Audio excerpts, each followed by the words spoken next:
Bienvenidos amigos, un día más ya estamos con todos ustedes encendiendo esta máquina del tiempo llamada La Alquería en la televisión de Motril para todos ustedes, recordando en estas últimas fechas acontecimientos, sucesos, esos actos tan relevantes que han sucedido en nuestro municipio, metiéndolos quizás un poco en la coctelera del recuerdo gracias a nuestro cronista oficial de Motril, don Manuel Domínguez, y recordando precisamente todos esos hechos relevantes de nuestro Motril antiguo. Y precisamente en los últimos programas estábamos de nuevo casi volviendo a nuestros inicios por esta zona del centro de Motril y recordando muchas cosas, la calle Comedias, con la Casa de Comedias Antiguas, también la Plaza de España, con, bueno, pues con esos enfrentamientos incluso tan destacados como han podido ver ustedes en esos últimos programas. Y nos encontramos en esta calle que nosotros siempre hemos dicho la calle de la cárcel, don Manuel. Efectivamente, porque precisamente aquí en la parte de atrás de lo que fue el antiguo edificio del Ayuntamiento de Motril se establece desde finales del siglo XVI la cárcel de Motril. Originariamente la cárcel estuvo en la calle Zapatero, porque el edificio municipal, el ayuntamiento, estuvo en la calle Zapatero, pero a mediados del siglo XVI se hace el ayuntamiento en la Plaza de España, en lo que hoy es la Plaza de España, la Plaza Mayor antigua, y entonces en la parte de atrás del ayuntamiento se hace la cárcel. Fue en la cárcel de la ciudad, es decir, aquí estuvo la cárcel de Motril desde, pues seguramente desde la segunda mitad del siglo XVI. En 1620 aquel edificio primero que se hizo del Ayuntamiento de Motril explotó, era un polvorín con ocasión de un ataque de piratas o de un intento de ataque de piratas en Motril. Hubo una gigantesca explosión que va a volar el edificio del ayuntamiento y después, a mediados del siglo XVII, se vuelve a reconstruir el ayuntamiento y se deja la cárcel aquí, es decir, estuvo la cárcel en la parte de atrás, que por cierto tienen los documentos que hablan de la cárcel, decía que era un lugar infecto y tal, pero sí que estuvo durante muchos años en esta zona, hasta tal punto que hoy no existe, hoy no la tenemos, pero originariamente hasta los años 60, hasta finales mediados de los 60, hubo una calle que pasaba desde la Plaza de España hasta aquí. Es decir, que sí, había justo aquí enfrente una calle que atravesaba desde la calle desde la Plaza de España, esa era la calle de la cárcel. La calle que pasaba desde la Plaza de España hasta la parte de atrás. Cuando se remodeló el ayuntamiento, cuando se remueva el ayuntamiento en época de Escribano, el ayuntamiento compró el edificio de al lado y se une los dos edificios y se hace más grande el ayuntamiento, pero originariamente había una callecita bastante estrecha que comunicaba esta parte de atrás con la Plaza de España. Esa era la calle de la cárcel, lo que los motrileños tradicionalmente decían la calle de la cárcel. La cárcel estuvo en el ayuntamiento hasta los años 80, 80 y tantos, hubo hasta el ayuntamiento, hasta que la última remodelación del ayuntamiento ya se quita la cárcel municipal, el arresto municipal como se llamaba, pero que tuvo sus carceleros, y en la historia de Motril todos los motrileños de generaciones antiguas conocieron esta parte como la parte de la calle de la cárcel, la placeta de la cárcel, la calle de la cárcel, porque hasta los años 80, 90 estuvo la cárcel, el arresto municipal aquí. Hay muchísima documentación sobre la antigua cárcel del ayuntamiento, incluso en los planos que se conservan, los planos de la construcción del ayuntamiento actual, se ve perfectamente como la parte de atrás del ayuntamiento, en los planos aparece la cárcel. Es decir, el arresto que tenía la ciudad de Motril. Es verdad que por lo que se ve el edificio era infecto, porque hay mucha documentación que decía que el edificio era un edificio malsano, que los presos vivían hacinados, que era realmente un sitio muy abandonado por parte del ayuntamiento, pero que efectivamente esta zona se llamó la calle de la cárcel y la placeta de la cárcel, aunque su nombre no es así, el nombre es Pedro Martín, aunque hoy decimos nosotros Padre Martín, no sé por Padre qué, Martín. pero no era Padre Martín, sino porque en los planos antiguos aparece P. Martín, Martín. P. Martín y automáticamente lo hace Padre Martín. Pero en realidad la calle, el nombre de la calle es mucho más antiguo que esa denominación del Padre Martín, que empieza a conocerse en Motril desde el siglo XIX, o principio del XX, por ahí, pero el nombre de la calle de Pedro Martín es mucho más antiguo porque ya aparecen documentos del siglo XVII, es decir, que esta calle, esta pequeña placita cuya la puerta de entrada a la cárcel estaba por ahí, pues indudablemente es un nombre mucho más antiguo que ese Padre Martín que conocemos nosotros en la actualidad.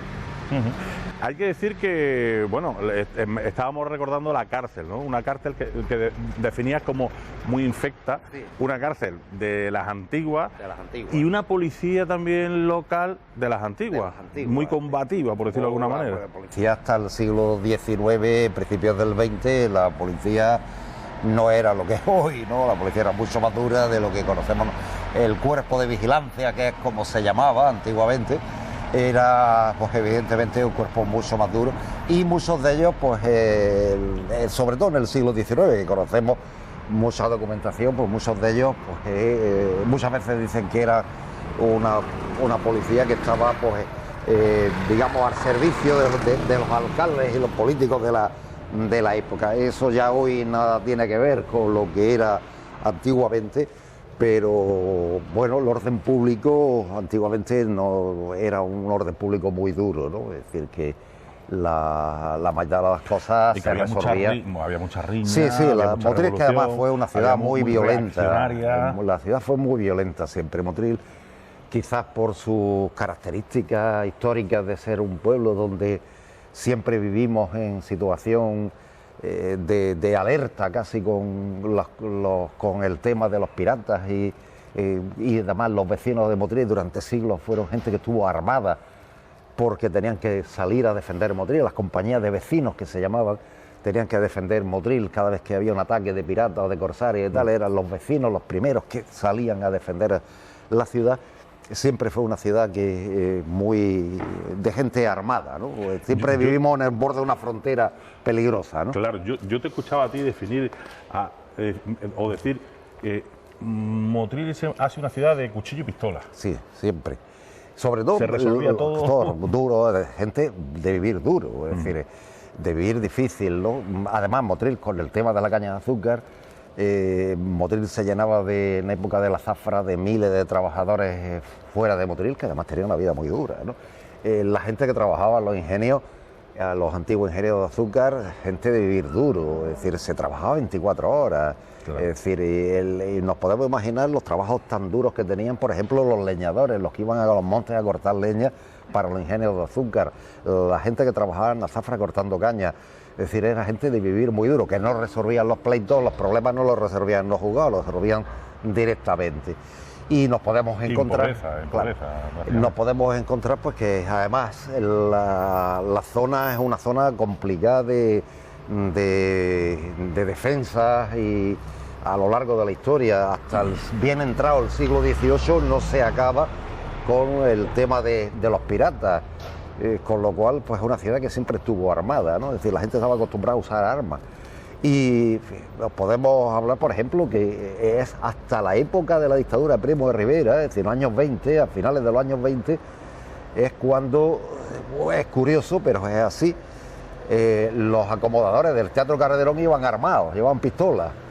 Nos podemos imaginar que es hasta la dictadura de Primo de Rivera, que es cuando se prohíben las armas, los acomodadores del Calderón iban con pistolas al cinto. Lo podemos imaginar cuál era la situación que había y ya en época de Primo de Rivera se prohíben las armas y es cuando se pacifica un poco la situación. Porque incluso también los municipales, los policías municipales, casi que cambiaba bastante, casi que los mismos uniformes iban pasando de uno a otro. Eso es lo que históricamente en Motril, y lo recoge Paco Pérez en su anecdotario y tal, había una frase que se definía, era el famoso esnúen. Esnúen, de desnudar, supongo que de desnudar. Vale. Es decir, que cuando cambiaba un alcalde cesaban toda la policía, bueno, cesaban todos los funcionarios en la época de los ceses de los funcionarios y lo que hacía la policía es que cesaban a todos, incluido a la policía, y entonces automáticamente entraba funcionario nuevo y policía nueva, con lo cual los policías que salían le daban el uniforme a los que entraban. Y era el esnue, desnudarse uno de los uniformes otro a otro. Que me toca a mí, ¿no? Era en esa época la administración pública y sobre todo las administraciones municipales estaban muy sometidas a la política. Y por lo tanto, cada vez que había, eso no se normaliza hasta la época de la Restauración, hasta bien entrada la Restauración, en los años finales del siglo XIX, cuando cada vez que entraba un político se cambiaba la administración, se cambiaban los funcionarios y los que salían se quedaban cesantes, se llamaban con ese nombre cesantes, y cesaban todos, es decir, cesaban desde el administrativo al portero del ayuntamiento, incluida la policía municipal, y entraba otro nuevo. Todo esto, y aquello era un desastre, claro, la administración pública todo se dilataba, porque cada vez que tenía que entrar el funcionario nuevo empezaba otra vez el proceso. Nos podemos imaginar el desastre de la administración pública en aquellos años con los cesantes y con el ENUE, y un poco la policía de aquellos años estaba en función del alcalde que había, es decir, el alcalde metía a sus hombres de confianza y que eran matoncillos de confianza. Bueno, había de todo, es decir, en una época donde el enfrentamiento político era muy grande, en aquella época del siglo XIX el enfrentamiento político era muy grande entre liberales y conservadores, o cada uno de los partidos, pues se utilizaba mucho la violencia para influir en las elecciones, ¿no? O disuadir. Es decir, se utilizaba mucho la influencia para la fuerza, para modificar los resultados electorales, ¿no? Y era muy típico, hay montones de casos. Yo recuerdo ahora mismo un caso entre dos familias, entre el que fue marqués de Vistabella, pues que tuvieron, y Díaz Moreu, que tuvieron un problemazo por el tema de las elecciones, donde se acusan uno al otro de que el uno usa la violencia de su hombre, los matones, para conseguir votos, y problemas de llegar a una mesa electoral y pegarle fuego a la urna y cosas así, ¿no? O después, pues es decir, es una época donde el sistema electoral existe, pero evidentemente se falsea. Se vulnera rápidamente.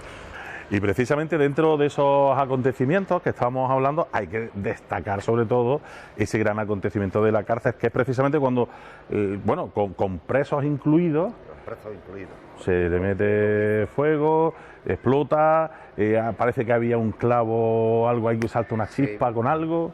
Sí, eso fue en 1720. Hay un aviso de piratas en la costa y entonces el Ayuntamiento de Motril, los vecinos de Motril se prestan rápidamente a salir para la playa para defender Motril. Entonces en los sótanos del antiguo ayuntamiento se conservaba seguramente el polvorín, donde la pólvora estaba para los mosquetes y los fusiles de la época y tal. Y uno de los regidores o personal del ayuntamiento abrió un barril de pólvora con un cuchillo, seguramente le dio con algún clavo, saltó una chispa y hubo una explosión tremenda que destruye al ayuntamiento. La cárcel estaba llena de presos, los presos no le abrieron la puerta, no le abrieron la puerta y se asaron, es decir, fue un desastre, no se sabe cuántos muertos, pero, no, es que no quedaría nada, pero claro. 80 y tantos muertos fue quizás el acontecimiento más trágico de la historia de Motril, la explosión del polvorín del ayuntamiento y el incendio de la cárcel, donde murieron 80 y tantas personas. Contaban los 1620. Cuentan los documentos de la época que había trozos de miembros de personas en los tejados de enfrente, ¿no? Es decir, fue posiblemente el acontecimiento más trágico de la historia de Motril. Nos contábamos que la historia de la Plaza de España lleva dos explosiones históricas, la del ayuntamiento en 1620 y después la Iglesia Mayor en el año 38, ¿no? Es decir, 1938. Fueron los dos grandes acontecimientos explosivos de la historia de Motril, es muy curioso, pero los dos se dieron en la Plaza de España. Nunca mejor dicho. ¿no? Es decir, es muy curioso. Explosivo. Y seguramente, pues aquí, la cárcel siempre estaba llena de gente. La justicia en aquella época te metían en la cárcel por un montón de cosas, es decir, por ejemplo, por deudas, ¿no? En aquella época, una persona que debía tanto los impuestos municipales como deudas personales, La pena no era que pagaran la deuda poco a poco, sino que te metían en la cárcel hasta que no pagaban la deuda, con lo cual evidentemente había muchísima gente que estaba en la cárcel por deuda, aparte de la multitud de delitos que en Motril se había, porque en aquella época el vivir era muy duro, ¿no? Claro. Y entonces ocurrían muchas cosas, ¿no? Y la cárcel estaba llena. No tenía deuda en aquella época, claro. Y la cárcel estaba llena, es decir, que indudablemente debió ser una tragedia, porque los documentos de la época citan que los presos que había en la cárcel murieron todos. Es decir, había costumbres en Motril, y lo he podido comprobar en muchos de los testamentos de motrileños de la época, que como cuestión de caridad, a la hora de hacer un testamento, en las mandas de caridad que dejaban y tal, había muchas mandas que dejaban dinero, o mantas, o colchones, o almohadas para los presos de la cárcel. Ajá. Es decir, es muy curioso, pero las mandas, los testamentos todos llevaban una manda de caridad y tal, ¿no? Es decir, que casi todos pues tenían, dejaban unas cláusulas del testamentaria para rescatar, por ejemplo, esclavos de los moriscos que estaban, de los berberiscos que estaban en el norte de África, pero también había muchísimas mandas que dejaban caridad para los presos de la cárcel.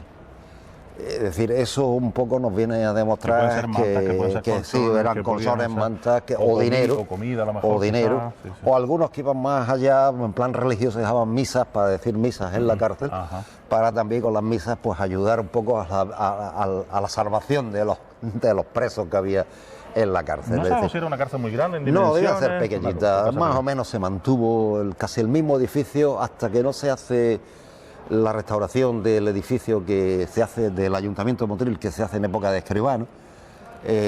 Se mantuvo el edificio antiguo, es decir, que hasta los años 60 el edificio de la cárcel fue el mismo que existía en el siglo XVII, es decir, que no se había variado, es decir, un edificio infecto.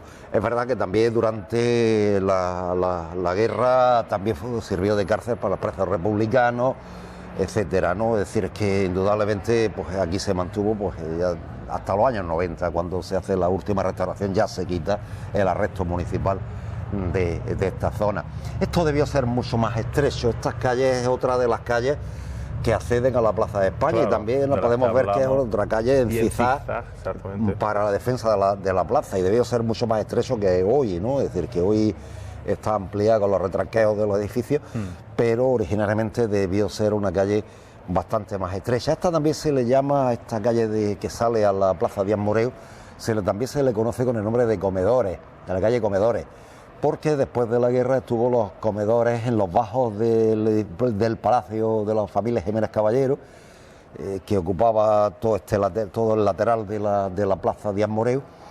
Estuvieron los comedores de auxilio social, establecidos pues después de la guerra, y por eso esta calle, eran los comedores de caridad, que después de la guerra tanta hambre, de alguna hambre quitaron en estos comedores de... ¿Y alguna casa de reconocido prestigio y de gran importancia, hemos tenido aquí, ¿no? Sí. No sé si era esta zona concretamente. Esta zona, seguramente esta esquina, ¿no? Este edificio de esta esquina, seguramente sabemos que fue la casa del Cadí, de Musulmán, porque se conserva la escritura de venta a Francisco de Vitoria de 1493, es uno de los documentos más antiguos que se conservan. La escritura está en salobreña, pero porque Motril en esa época seguramente no tendría todavía notaría o escribanía, como se llamaban en aquella época, y se conserva la venta de esta casa, de una casa que había aquí, que era del Cadí, del Musulmán, a Francisco de Vitoria. Y es una escritura 1492-93, con lo cual estamos viendo que esa escritura que se conserva es uno de los documentos más antiguos. Por eso te iba a decir que estamos remontándonos casi a los primeros. A los primeros épocas cristianas en Motril. Estamos hablando de que Motril, cuando más o menos se establece la primera población cristiana en Motril, 1493, pero ya los cristianos que había en Salobreña ya empezaban a adquirir propiedades en Motril, y una de las escrituras que se conservan es la venta de la casa del Cadí, que estaba en la plaza no sé cómo se llamaba en esa época musulmana, pero sí que se conserva, que está en el archivo de la nobleza en Toledo, la escritura de esta casa del cadí musulmán de Motril a Francisco de Vitoria. ¿Estos Vitoria tienen algo que ver con sí tienen que ver, yo creo que sí. Pedro Vitoria, etcétera, etcétera? En realidad, los nombres de la Casa de la Palma de la Francisco Vitoria después, pero sí que hubo en Motril un Pedro Vitoria, que era cuñado de Francisco Ramírez de Madrid, que es el conquistador de esta zona, digámoslo así, de Salobreña y Motril, y ese Pedro Vitoria fue alcaide del castillo de Salobreña, en nombre de Francisco Ramírez de Madrid, y fue un militar que estuvo aquí, y se conservaba, aunque hoy no se conserva, el testamento de ese Pedro Vitoria, muere en 1520, ese militar que fue alcaide de Motril, que tuvo muchas propiedades en Motril, fue uno de los primeros cristianos que estuvo en Salobreña, en el castillo de Salobreña, y adquirió propiedades en Motril, y se conserva el testamento, o por la transcripción del testamento, porque el cronista oficial de Motril, Manuel Rodríguez Martín, lo transcribe en un artículo publicado en un periódico de la época de Motril, a principios del siglo XX. Y sabemos las propiedades que tenía este Pedro Vitoria, que seguramente es el antepasado de los posteriores Victorias que tuvieron Ingenio de la Palma y la Casa de la Palma, pero esas Victorias son del siglo de finales del XVI, principios del XVII, cuando aparecen o sabemos que tenían la Casa de la Palma en Motril, pero este Victoria es el primero que llega a Motril, que estaba casado con una hermana de Francisco Ramírez de Madrid. Y claro, cuando están en la guerra de Granada, la conquista de Granada, Victoria vino a Motril también con esa época de la conquista de Granada. Y el cuñado, que los Reyes Católicos le dan la alcaldía del castillo de Salobreña, a Ramírez de Madrid, pues se la da a su cuñado. Y ese Pedro Vitoria, este militar Pedro Vitoria, que estamos hablando, que es el tío del que compra la casa alcalde de Motril aquí. ¿Y hace las funciones de alcalde también, no? No, en Motril no, pero este fue militar. Militar. Yo no sé si fue regidor, no me acuerdo si fue regidor del Ayuntamiento de Motril, pero sí que es verdad que fue uno de los capitanes que son alcaides del castillo de Salobreña y que tienen mando sobre todo el territorio de Motril, Salobreña, ¿no? Es decir, y que evidentemente su testamento de 1520 nos hace pensar que es uno de los hombres más poderosos del Motril de aquella época. Es curioso, pero él tenía una capilla, seguramente en la iglesia mayor, que estaba dedicada a San Sebastián, al que después se le construye seguramente, sobre esos años, la ermita después de San Sebastián, y él ordena en su testamento que se le entierren en la capilla de San Sebastián, que es de su propiedad, y ordena en su testamento, pues seguramente de ahí empieza el culto a San Sebastián en Motril, y que después se haría la ermita, pues unos años después seguramente, porque para 1627 ya estaba construida la ermita de San Sebastián, en esos años después pues se hizo la ermita, pero seguramente con este Victoria él trae el culto a Motril y él paga una capilla en la iglesia mayor dedicada a San Sebastián, con lo cual pues es muy curioso el personaje, que alguna vez había que profundizar un poco en la historia de este Victoria en Motril. Pedro de Victoria o Vitoria, porque se escribe de las dos maneras. Claro, tendemos a decir Vitoria, ¿no? Pedro de Vitoria, ¿no? Y el reloj de Vitoria. Claro, ese ya fue a finales del siglo XIX, cuando Pedro Vitoria de Ahumada dedica en su testamento la Casa de la Palma, que quería poner, que era su propiedad, quería poner una institución educativa. Y no lo consiguió. No lo consiguió poner institución educativa por problemas de pleitos y tal, al final la herencia. Pero curiosamente, con el paso del tiempo, la Casa de la Palma se convirtió en esa institución educativa o cultural que quería hacer Pedro Vitoria. Al final terminó siendo la Casa de Cultura del Ayuntamiento de Motril. De una manera o de otra, el testamento se cumplió. Sí, es muy curioso, pero la vida y la historia da mucha vuelta. La verdad que sí. Bueno, pues don Manuel, lo vamos a dejar aquí, porque precisamente al volver a pasar por determinados sitios, están comprobando cómo van surgiendo determinadas historias aquí en nuestro Motril de antes. Y precisamente llegamos a la Placeta de la Monja, llegamos a recordar en el siguiente capítulo, no sé, Díaz Moreu, que nuestro almirante o capitán de navío, con el Cristóbal Colón, que tenemos ahí para recordar una historia fantástica. Así que aquí lo vamos a dejar con todas estas historias que vamos recopilando, como digo, hechos, actos, acontecimientos relevantes de nuestra historia que vamos repasando para todos ustedes. Así que les esperamos, como ya saben, en nuestro próximo programa, aquí en la televisión de Motril, en nuestra alquería. Sigan apostando por nosotros y sigan viajando en el tiempo con esta alquería y con la televisión de Motril. Hasta la semana que viene. Adiós.